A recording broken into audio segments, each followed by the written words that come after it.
Now time to hear from Martin Hewitt, QPM, Chair of the National Police Chiefs Council, and also Marc Jones, the Chair of the Association of Police and Crime Commissioners. I'll give you a little bit of information about both of them. They're both here. First of all, Martin was appointed Chair of the National Police Chiefs Council in April 2019. He began his policing career with Kent Police in 1993 and transferred to the Metropolitan Police Service in 2005. As an Assistant Commissioner for 5 years, Martin led frontline and local policing, specialist crime and professional standards, and he served as a Vice Chair for the NPCC from 2015 before taking on the chairmanship. He was awarded the Queen's Police Medal in the 2014 birthday honours. Marc, who is also with us, has been the Police and Crime Commissioner for Lincolnshire since 2016. He was elected as Chair of the Association of Police and Crime Commissioners for a 2-year term in July this year. Now, he previously served as a County Councillor in Lincolnshire and was also a former Deputy Leader of Lincoln City Council. Let's please welcome both Martin Hewitt and Marc Jones.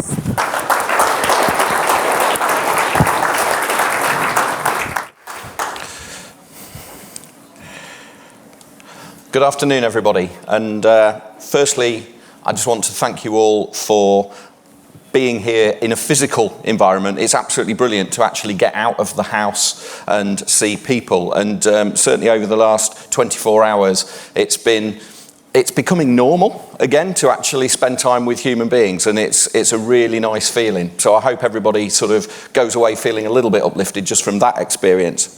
But aside from that, the other thank you I'd want to make on behalf of our local communities is, as has already been said by a number of speakers, but it absolutely needs saying again, for all that you did during the pandemic. It was exceedingly hard for a number of people that worked in the public sector. It was equally hard for people that lost their jobs, found things very hard in the private sector. But the vast majority of those people were not being asked to show the kind of leadership you were being asked to do under such trying circumstances. And one of the things that often happens, and we heard earlier about some of the controversy that we see around clips on social media, it's very easy for people who work in policing to see a lot of that and think it's the general view of the public. And my experience and the experience of the Police and Crime Commissioners I speak to is that that's largely not the case. The communities that we represent are very supportive, generally speaking, of policing and what it does for them. And one of the roles that PCCs have is to be that ambassador for policing, to explain in layman's terms, because obviously that's our background, what is going on their behalf to keep them safe and protect them from harm. And it's very rare that we will get significant issues from that from the community. They're very grateful, they're very supportive, and generally speaking, I get asked, will I pass on my thanks for policing in the community? And I think that is what we need to do. We need to make sure that we remember that the silent majority are happy, contented that they live in a safe environment because of the work of policing. The role of PCCs and the Association of Police and Crime Commissioners is still getting embedded. We've been here now for around 10 years, 9 years and a bit, and it's still apparent. One of your colleagues' comments earlier is a great example of how we're still trying to convince people of where we show value working with policing, but we're not operational policing. And one of the things that's really important is to understand that distinction. And sometimes, in the early days especially, it wasn't always dealt with correctly. And some police and crime commissioners, I would admit, would have crossed that line. Equally, it's fair to say there have been times when I've listened to senior policing officers, and I would have to say sometimes they're making comments on our territory. And that's just inevitable. But what we need is a grown-up, sensible relationship. And quite often I will speak to Martin regularly. Every week we have a conversation. And if we've got concerns, we need to air those, share those, and address them. Operational independence is absolutely vital as part of our structure in policing. And I'm yet to meet a PCC who genuinely wants to cross that line. It doesn't mean occasionally that they won't get it wrong. And we need to acknowledge that. But where we add value is in the bit beyond policing. I spend probably 30% of my time worrying about what policing is doing in my county, because my chief constable runs policing. I don't need to do that job. What I do need to do is get the assurance on behalf of the public that the priorities that we've set are being delivered in the way that we agreed at the beginning of the year. I have tax raising powers. I have to go to the public every year and make a decision on whether they will pay more tax, we'll pay more tax, to deliver policing services. And that's a huge responsibility that I carry, that ultimately every 4 years, or at least it should be every 4 years, I have to then go back to the ballot box and be held accountable for the fact that I have put up their taxes, and are they happy with the service they're getting? Are they happy that they are being kept safe? So it's not unreasonable in my view that we, on behalf of the public, will work closely with the chief to actually set those priorities, and equally to ask the awkward questions on behalf of the public to make sure that the service is being delivered to the best it can be. I don't consider that that is politicising policing. I think it's actually the opposite. At its best, I can help protect the chief constable from needing to get involved in as much politics as maybe they would have done otherwise. I have to meet with people who run our mental health trust to make sure that they're stepping up to the mark to deliver the services they should to reduce demand upon policing where it's inappropriate. I have to work with the health trust, public health, the county council, the district councils. I have to make sure that all of those services are stepping up to the mark to deliver in community safety terms, again, which reduces demand upon policing. It absolutely should support the police in enabling the chief, the supers, the officers to deliver their best for the community without the need for them to get embroiled in local politics. The PCC review is coming in 2 parts. The first part has already been delivered and the second part is underway at the moment.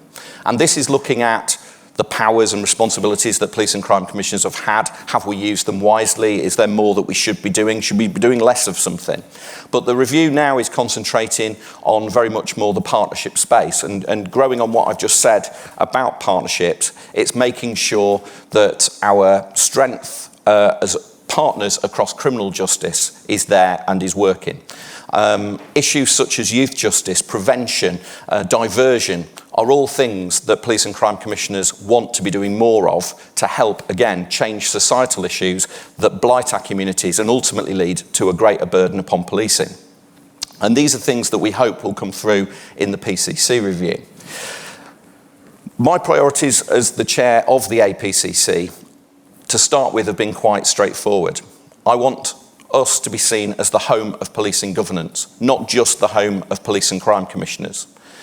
It's really important that there is a shared learning and understanding about best practice in policing governance terms, but also that when we speak to government, we speak with a joint voice. We now have got British Transport Police as members, we've got the MOD as members, we've got City of London as members, and I want to see that grow.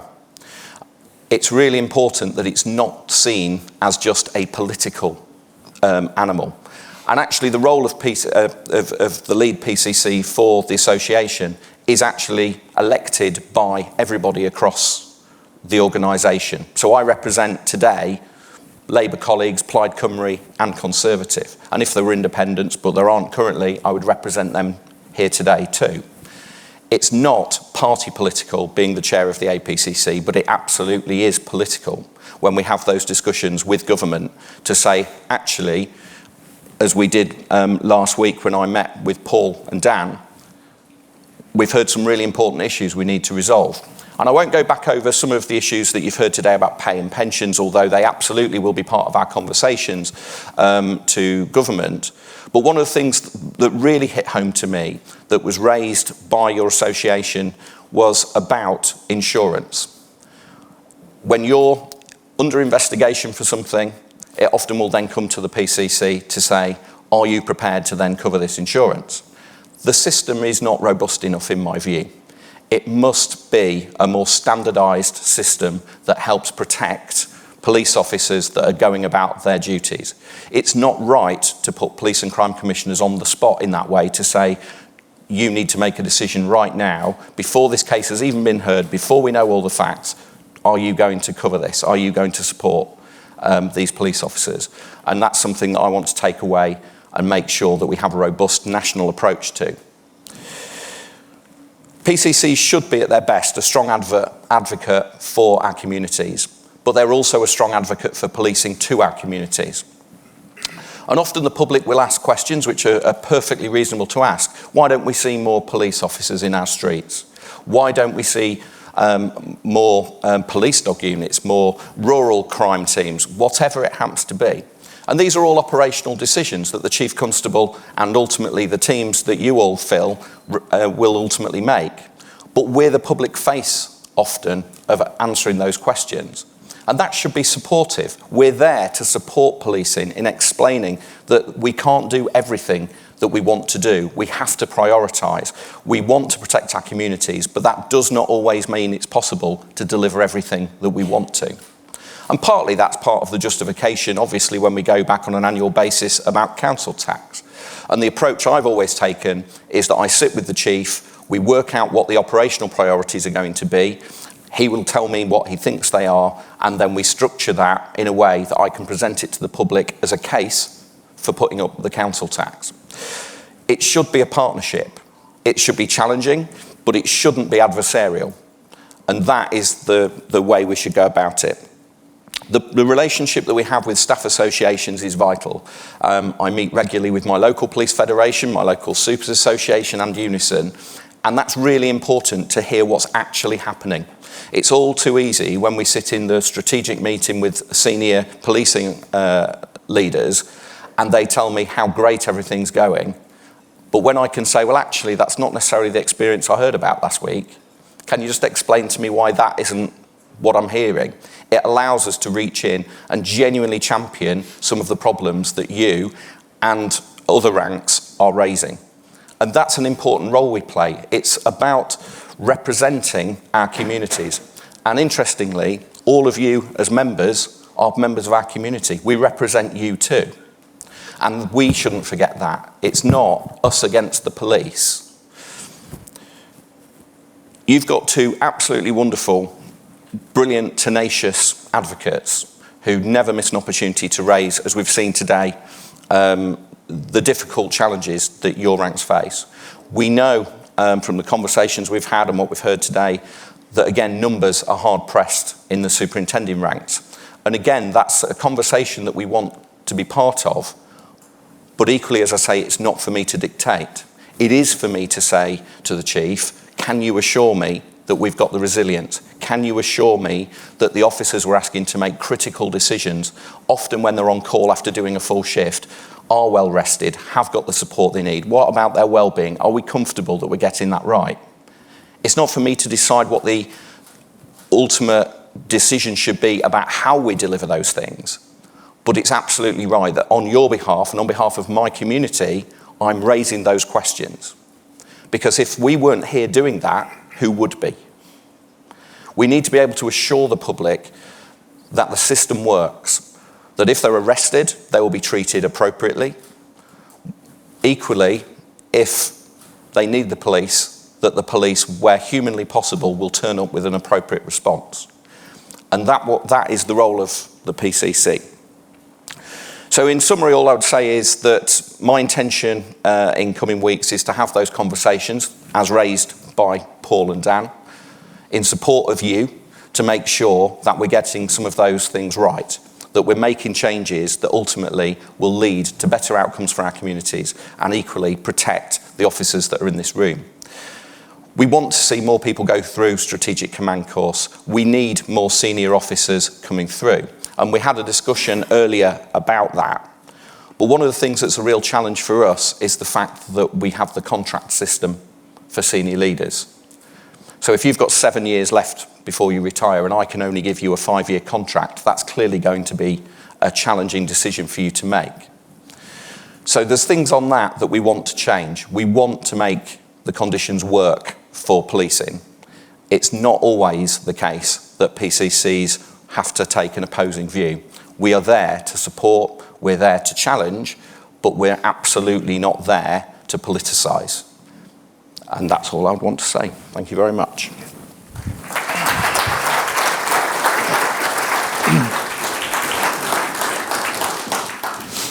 Thanks, Mark, and thanks, Paul, for inviting me back. So it was 2 years ago I stood up here, relatively new in my role as chair of the NPCC, and we had a relatively new government under Boris Johnson at that stage. And really what I want to try and do just for a few minutes is kind of talk through some of what I think have been the highs and lows of that 2 years. Because in some ways it feels a lot more than 2 years. A lot has happened between now and then. But I equally suspect that many of the themes that I spoke about then are still the themes that I will weave through what I say today. And the key bit for me around that is about this concept of our legitimacy and what our legitimacy as a service is based on. And I think it's based on three things.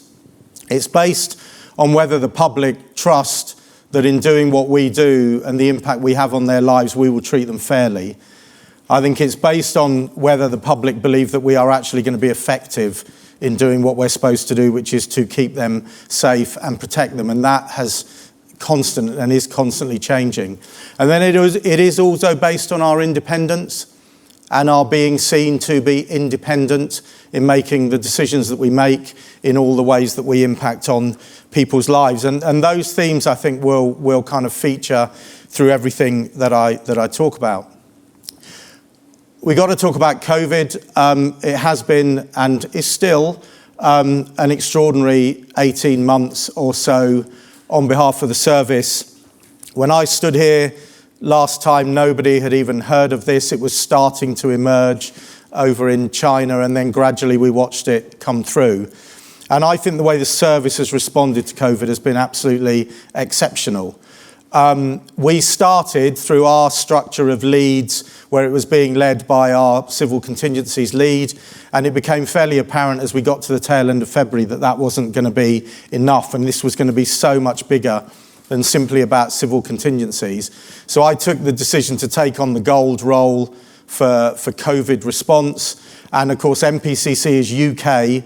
So throughout that, we've been coordinating, and literally up until very recently, every single week running a gold meeting for the whole of the UK. And of course, for much of that time, we've been operating in a situation where policing has operated as one UK police service to 4 different legislative frameworks, because it has been often different in Scotland, Wales and Northern Ireland to what we've had in England. And that burden has fallen to police leaders and particularly to many of your members who would have been in those critical roles in your individual forces and trying to turn all of this into something that was reasonable on the part of policing. And the key strategic objective that I set when we agreed the gold strategy at the very beginning was that we would not impact negatively on public confidence in policing with how we policed the pandemic, because it was fairly obvious we were going to get into doing things that we have never done before. There's no one alive who has lived under the kind of restrictive regimes in this country that we have had at times during the pandemic. And that was my number one objective, that we came out the other end, ideally enhancing our reputation, but certainly not having damaged it. And that's where we ended up with the concept of the 4 E's as the way of approaching it. So many people have asked, and we can't quite work out whoever it was that actually came up with the final, this is what we should do, because I think it was one of the cleverest things that we did. It allowed us to anchor everything we did over that period of time and the way we operated, particularly when we were getting into being very restrictive about people's lives. Working with the Superintendents Association and with the Federation throughout, we have stuck together throughout this to try and represent and put forward the policing perspective and the policing view. And I've been lucky enough to have the opportunity to be in a lot of the decision-making forums within government as they were working through. So we were able to actually put in, not change their decision, the politicians make the decisions, but being able to feed in there, what is the implication for policing if you do this or you take that decision? And I was particularly proud of the work that I have to say led largely by a superintendent around PPE. And you can all think back to where we were at the early stages with PPE. It was pretty disastrous. There was all the problems with hospitals and social care settings. And we decided we were going to break away and create our own pipeline to provide PPE. And we were going from a situation, we were getting weekly feedback from the Federation who were doing surveys, and it was starting out being really negative. And within a period of time, and it was a bumpy period of time, but we got to a point where it was coming back, literally 100% people, we were able to get what we needed to get. And I think that was incredible work by lots of our people, lots of your members. We managed to get the facility at Upper Hayford, and then we got a bit of assistance initially from the military to kind of set the whole thing up, and that worked all the way through. And we provided that for everyone, and then ultimately provided it for the fire service. Really pleased about that, really pleased, particularly in the first lockdown, about the proactivity that all the forces managed to deliver there against really serious criminality at a time where our demand was obviously shifting. And one of the things that I set up early on was a strand of work looking at recovery, reform and learning, because it was fairly obvious we were going to go through a lot and we need to learn from that. And that's been a really good bit of work. And I can't go through everything, but the obvious things, how we now all use technology and allow technology to facilitate what we do in our business has been utterly transformed by the fact that we were forced into doing that during the pandemic. I've been running Chiefs Constables Council now. In a few weeks' time, we'll go back physically together, and that'll be the first time we've had the Chiefs together since January 2020. And if before COVID I'd suggested to them that we're not going to go away for a couple of days and do Chiefs Council, we're going to do it online, they would have literally laughed me out of the room. But yet we made it work, and in many ways we've made it work in a way that's made us more effective. So a lot about technology, a lot about workforce, a lot about partnership working. Many of you in this room will have been involved in local resilience forum, in other structures at a local level that are designed to work for a few weeks when you're dealing with a crisis. And we've had them running continually throughout that period. So an enormous amount of learning about what the right level, things you need to do locally, some things you need to do regionally, some things you can do nationally. But it has been really bumpy to work its way through. And then, of course, in the middle of the pandemic, we had a number of other concurrent issues that sorely tested how we were able to deliver what we were able to deliver. So first off, with the killing of George Floyd and the international response to that, and then the Black Lives Matter protests that were going on in this country. And you will have all been, to one extent or another, involved in that. That took us really into the point around operational independence, really into the point of that friction point with politicians of various shades, and how we dealt with those issues. And you will have all seen all that happened, particularly in and around the Colston statue in Bristol. And they were really tough periods of time in terms of how we held that line around the way that we did what we did operationally. And again, as has already been said by a couple of people this morning, the kind of personal criticism that whether that was chief constables or gold, silver commanders, bronze commanders, individuals came under there is not where we should be, and is something that we always should and do challenge.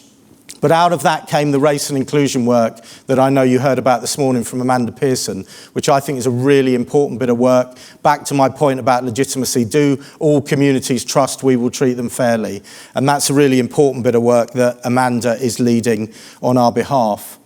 We then had the abduction and the murder of Sarah Everard. And we've already, just before this session, some of the commentary about where some of the politics went in terms of the vigil on Clapham Common.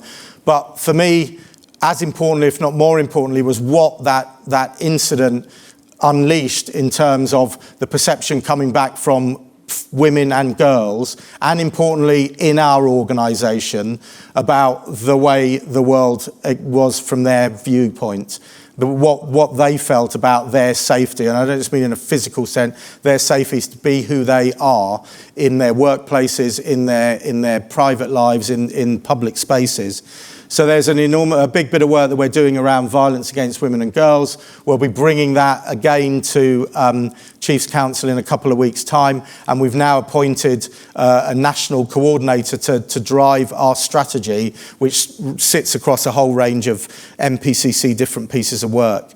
So really, really big issues. And then on top of that, as if all of those and COVID weren't enough, we've had various outbreaks with Extinction Rebellion and the increasingly challenging and innovative way in which they're protesting and what that is causing for us to deal with.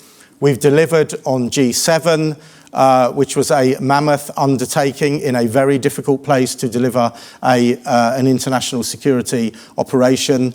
Delivered against the Euros, which were obviously slightly unusual in the way they were this time. And we are now fully in the planning for the COP26 climate summit in Glasgow in a few months' time, which will be yet again probably another scaling up in terms of the size of that operation.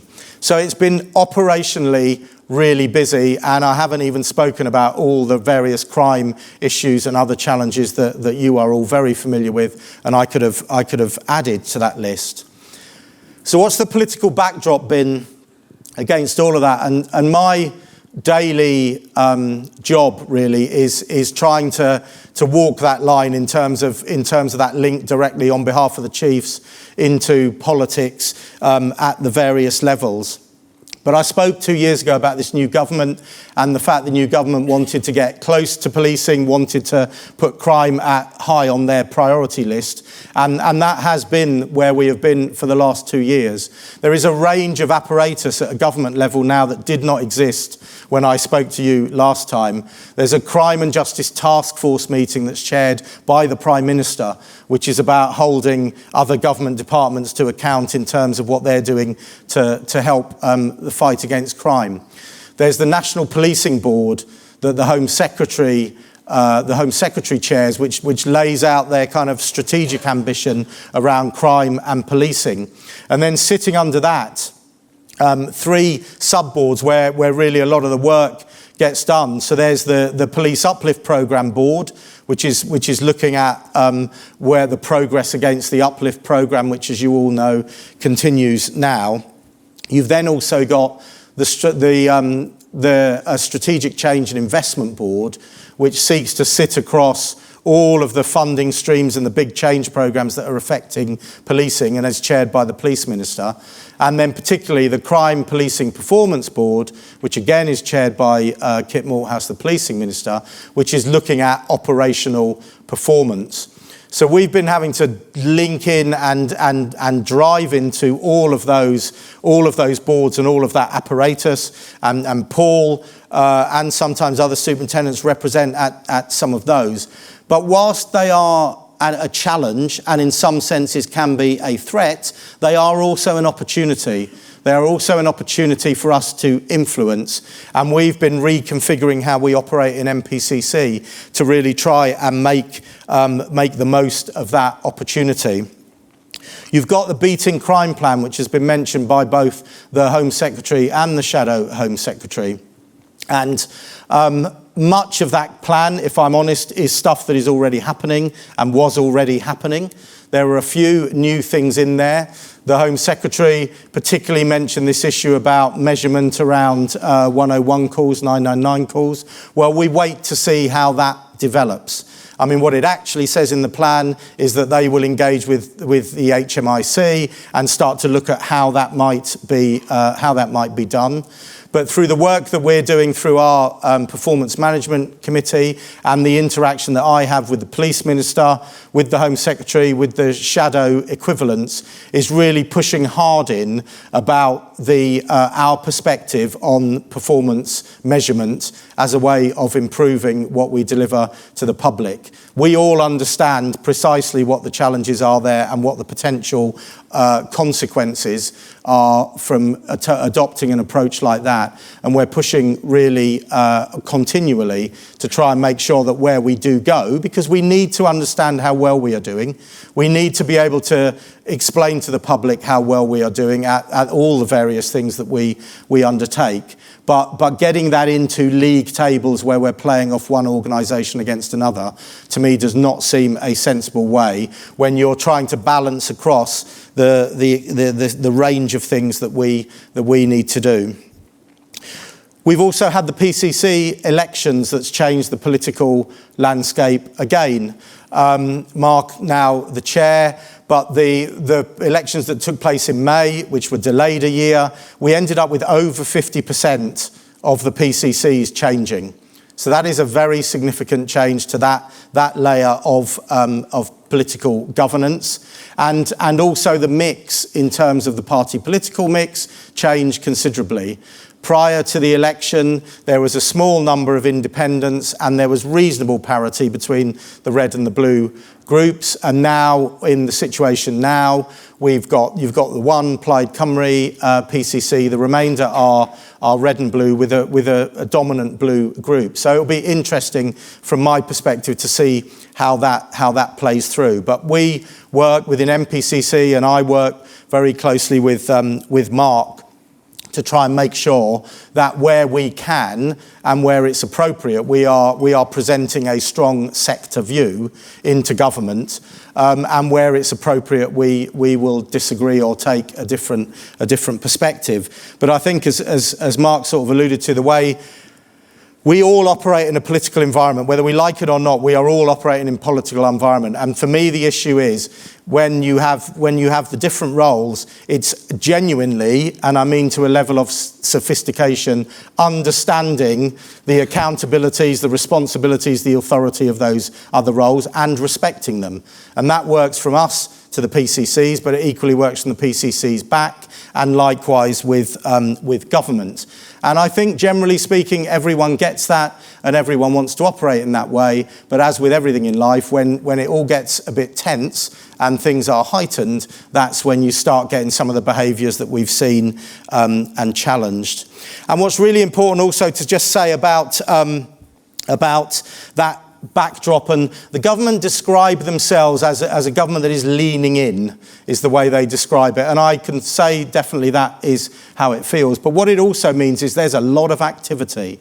And I think as we're now at a point where we're emerging from COVID being all-consuming to politics and to many other things, we're starting to see that a bit more. But just to go through some of what is going on, and within the Home Office at the moment that we are, and various NPCC members and some of your members are directly engaged with. Marc's mentioned the PCC review, so part 2 of that process is in train now, and we're all feeding in information into there. There is a funding formula review, a technical element of the funding formula review that is in the early stages of getting going, to start to try and take a view on what we would all, I suspect, characterise as some of the inequities and some of the confusion you get with how forces are differently funded in different places and to different degrees by their central grants. So that will be a really important bit of work for both us and the PCCs to be engaging with. There's a review that is being led by the Permanent Secretary into the role of the NCA. What should the role of the NCA be going forward? What should its responsibilities be? Which again, when you link it into all the work that we're doing around serious and organised crime is critical, so we're engaged with that. And then also, I have no doubt, when I was here 2 years ago, I spoke about the big ICT programmes and some of the challenges with those. Those challenges remain, as you will all be aware. I think we have started to make a little bit of progress around that. But again, there's a review process being undertaken of the major law enforcement programs, the major law enforcement IT programs. So again, we await to see what emerges out of that in terms of how these things get taken forward, because they are hugely expensive, they're hugely time consuming, but more importantly from our perspective, they are programs that are designed to deliver operationally critical capability to the service, which is the most important point. And sitting around all of that, I mean, the pay issue has been well covered, it would appear, from this morning and even since I have been here. I'm sure most of you will have seen the letter that I put in after that, because that, as every other letter I write, got leaked out to the media. We knew that would happen, and that was important to register our view on that. And I guess the point that we've taken is we need to push forward and look forward, and we're now in a spending review process. So we've worked really closely. So NPCC working with APCC, working with the NCA, the College of Policing, the Met, CT Policing. We formed a group with our finance leads and the respective people in the other group. And we've been working together for the last 4 or 5 months, where we've met every 2 weeks to discuss how we want to be pushing into the Home Office about what we feel ought to be in the Home Office submission for the spending review process. We've had every 2 weeks, we've had a half-hour meeting, and then for the second half of the hour, the Home Office officials that have been working on this have come in and worked with us. And I think that's been a good process to make sure that those things that are important to us are in the minds and in the understanding of the Home Office officials, who then go into the broader Home Office process and are in as we speak, at the stage where they will put the Home Office submission into Treasury, and it will work its way through, and the kind of horse trading that goes on will go on over the next number of weeks until we get the outcome. But let's be under no illusion, it is going to be a very, very tight spending review. I think, in answer to one of the questions that came earlier, I get a determination that it will be a 3-year settlement.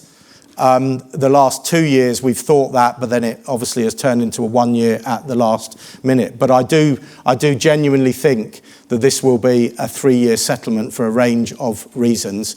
And the lion's share, I think, of what will come into the policing element of that settlement will be the continued commitment towards the Uplift programme, and making sure the Uplift programme runs through to the end, or the March 23.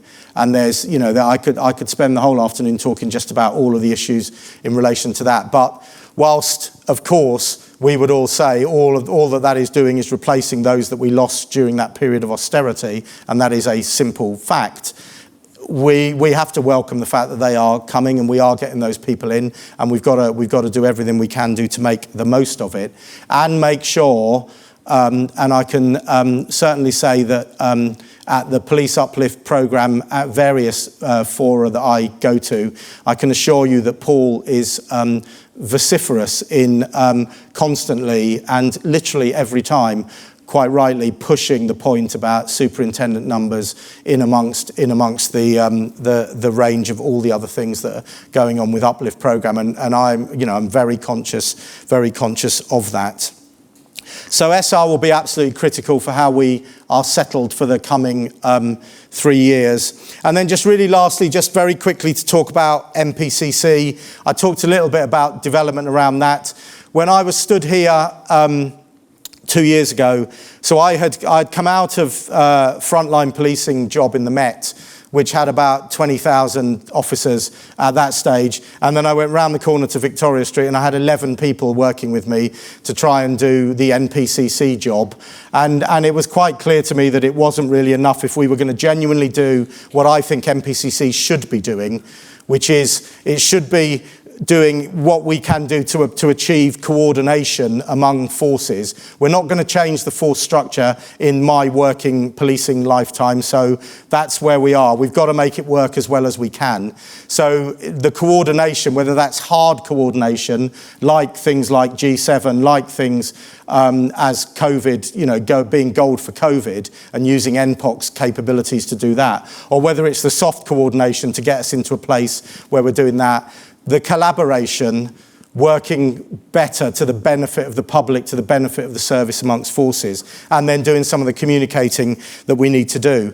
We clearly didn't have enough capacity to do that or capability, and I was fortunate enough last year to get money through the spending review to allow us over this year we're in now to grow our capability, to allow us to become much more coordinated in our 11 top coordinating committees that drive all the business and have got, I think it's about 250 odd chief officers or assistant chief officers who lead on various things for us, to pull that together and be as powerful a voice as we can be and as effective a voice as we can be going into the various meetings and opportunities that are there, whether it's with government, whether it's with the PCCs or all the other organisations that I kind of sit at the middle of the network trying to operate for our benefit, really.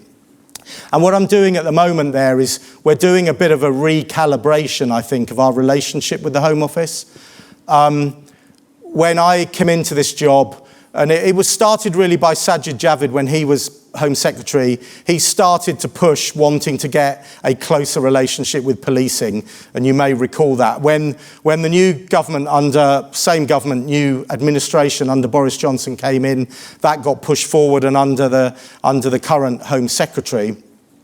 And that was good. And I think we want as constructive and challenging a relationship as we can have.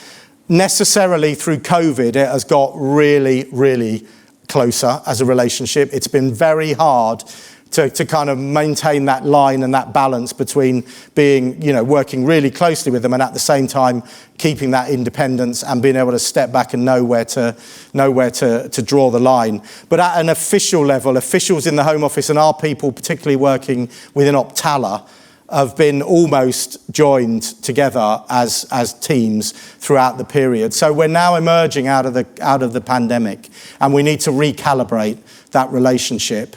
And we need to get ourselves to a place where it is not like it is and has been, but equally I don't want to go back to the pre-Sajid Javid where you were meeting once every 6 or 7 weeks and it was all very strained and very formal. We need to somehow find a balance that allows us to be as influential as we can whilst protecting that independence. And the way you protect that is by having that trust and influence in those positions. And I know I get frustrated about it, Paul gets frustrated, John from the Federation, we all get frustrated, but we work very closely as a trio to make sure that we are representing the service in the strongest way we can, and then obviously the respective kind of perspectives within that service. And just the last thing I'll say about our developments, because it is relatively new, but I think is pretty exciting, is we managed to get money from the Home Office to create a post of a Chief Scientific Advisor for policing. Now, probably go back a year and a half, 2 years, and most of us hadn't really heard of Chief Scientific Advisors, and now we all know about all of them, and they're minor celebrities, and people have T-shirts with their picture on. I don't think that will happen with Paul, but we just felt that whilst we can get support from the Home Office Chief Scientific Advisors, there are things that are unique to policing, and you all know from your day-to-day work, there are issues around science and technology that present the threats to us and present ever faster changing threats to us. And there are equally things about science and technology that present great opportunities for us if we can get ourselves organised and lined up. So we've now got a CSA, Professor Paul Taylor, who's worked in and around policing for a number of years, who's a really excellent character, is now in play and in post in that, and getting to coordinate how we in policing spend our science and technology budget that we get, but also more importantly now able to link out to the rest of that CSA community and really make the most. And what I set when we were recruiting him was the areas that I felt were the most important areas were data science, so really understanding how we can best use data in all the things that we do, and you'll all recognise that, but let's be frank, where every force is on that is variable, and then also on behavioural science.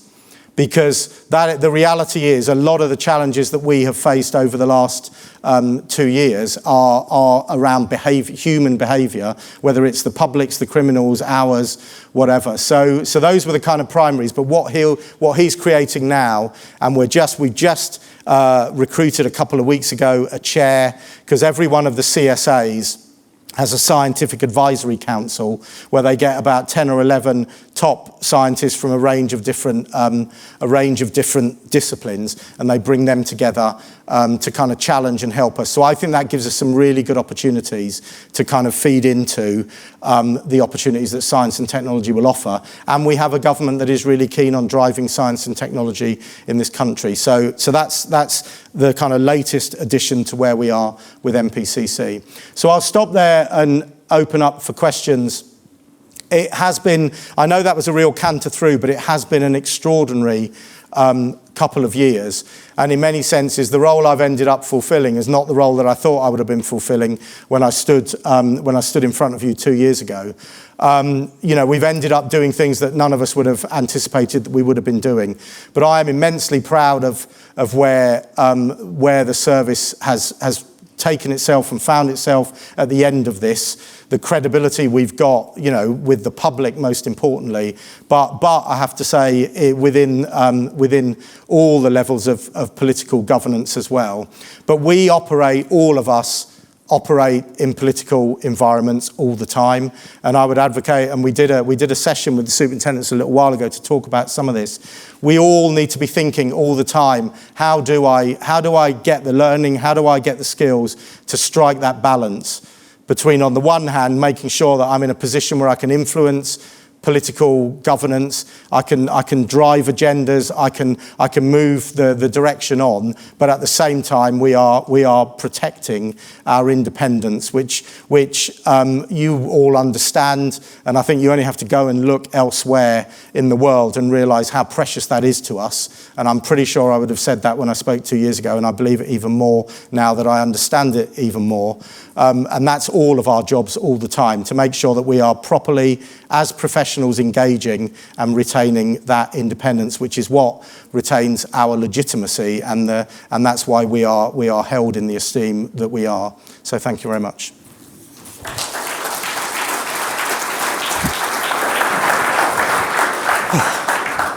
Martin and Marc, thank you both very much. We've got questions, and I believe we've got some from the floor, and we're going to take one straight away, if that's all right. Hi, good afternoon. Paul Court from Merseyside Police. Just wanted to pick up on two of the themes that you picked out in your presentation, Mr. Jones. It's a concern to me as the LGBT lead for the PSA and to many of the colleagues across the country who've contacted me in the last few weeks in relation to the current commentary by PCCs around the trans community. We've had one PCC, the one from Surrey, describe efforts to make workplaces more inclusive as a dangerous transgender ideology. We've had a further PCC go one step further in describing those promoting inclusivity as intolerant extremists and advocating an approach in conflict with the Equality Act. I know you've also tweeted support for one of those PCCs. When we talk about safety of the trans community, figures would suggest you're twice as likely to be a victim of crime if you're trans. 41% of trans people have experienced hate crime in the last 12 months, although 80% of those don't report it. 1 in 8 trans employees have been physically attacked by colleagues or customers. And half of trans people have attempted suicide, and 84% have thought about it. And so when PCCs frame the discussion around keeping people safe and noting that trans people are protected under law, and acknowledging clearly, because there's 6 PCCs speaking about this matter, so it's of its importance, I would like to ask, what activity has been undertaken by the Association of the PCCs nationally to understand the issues facing trans people, and more specifically, what are you doing under your public sector equality duty to keep trans colleagues and communities safe? Thank you. I'm hoping this is live. Can you hear me all right? Yeah. It's a really good question, and thank you for it. I just want to clarify my personal position, because I think it's important. What I alluded to was the fact that a piece that was written by another PCC was an important piece from a discussion point of view. And I particularly feel that whenever difficult discussions that are often going on in communities anyway get pushed out of the way because they're uncomfortable, they're difficult, people don't want to discuss them because they're challenging, we often get adverse reactions. And we've seen that with a number of things. I mean, you could arguably say that's what happened in Rotherham, for example. Very different scenario, but very marginal, reasonable, centre ground people didn't feel able to speak out and have genuine debate and conversation. I think we should always not shy away from that being the case. Personally, it made me go, how do I get assurance that everybody in my local community is going to get the services they need and deserve, regardless of their gender? How can I be assured that the victim services we provide deliver for everybody? That was my concern, and that is what I tasked my team to then look at. So when we commission services, we know full well, certainly with things such as domestic abuse services, for example, that often the needs between men and women are different. They don't necessarily want the same support, but we need to provide appropriate support. So equally, people of other genders, how do we know that we're genuinely delivering the right support they want and need? So that's the piece of work that we're doing locally in my patch to genuinely look at that. I think from a national point of view, we set up a couple of years ago a system whereby we can't compel PCCs because we are a membership organisation, you can't make people do things, but we provided and encouraged heavily PCCs to undertake a really good level of equality, diversity, inclusion training.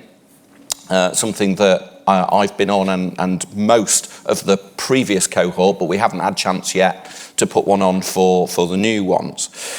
So we make sure that we're often discussing those, making sure that the training and support is there for PCCs. Equally, I think there does need to be a national debate and a national conversation, which I would include you in, to say, how do we then engage with PCCs to actually look at what concerns they're receiving? Because they're often receiving concerns from communities. How do we address those legitimate concerns whilst protecting all members of our community, making them feel valued, included, and that services obviously are for them? So I do understand your concerns. I genuinely am not dismissive of them and would hope that I can engage with you further from an APCC perspective to see what more we can do to sort of further the cause of equality, diversity and inclusion, not just in this particular area, but generally. So I'm not giving you we could sit and talk it for hours, but I know we've got to get on, but I hope that's reassuring. Okay, thank you very much. Martin, this is for you. What is the NPCC doing to help address the PNAC failure rate and the supply and demand issue for chief officers? Okay, so there is a real issue for us with people from your association stepping forward. So lots of work in terms of how we review. I mean, it's a college-owned process, PNAC, and remains a college-owned process, but I do get to get involved along with some others in terms of how that process operates. I think it's looking... There's two things for me. One is we've got to look at all of the reasons why becoming a chief officer is unattractive. And I think we can, some of those we'll cover in a moment with the session that comes on to pensions and pay issues more generally, without question. I think we've definitely seen less mobility in people. I think the world we all live in and all of our domestic situations are different. So there's a lot less mobility. And of course, you've also got the issues that we have had and continually address around some of those issues with that people have raised with PCCs as well. And I don't think it's one issue that is stopping us getting people coming forward.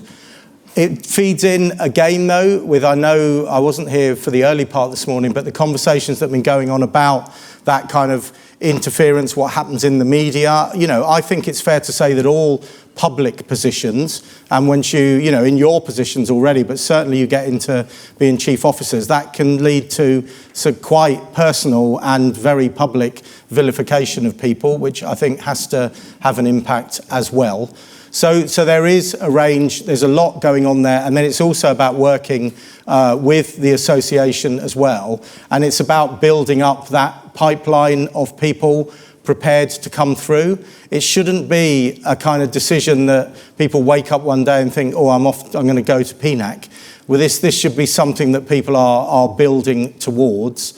As ever, we face the challenge with pretty much everything I do, the challenge that I can't tell individual forces how they will conduct what they do, how they develop their people, how they bring people forward to being ready to go to PNAC.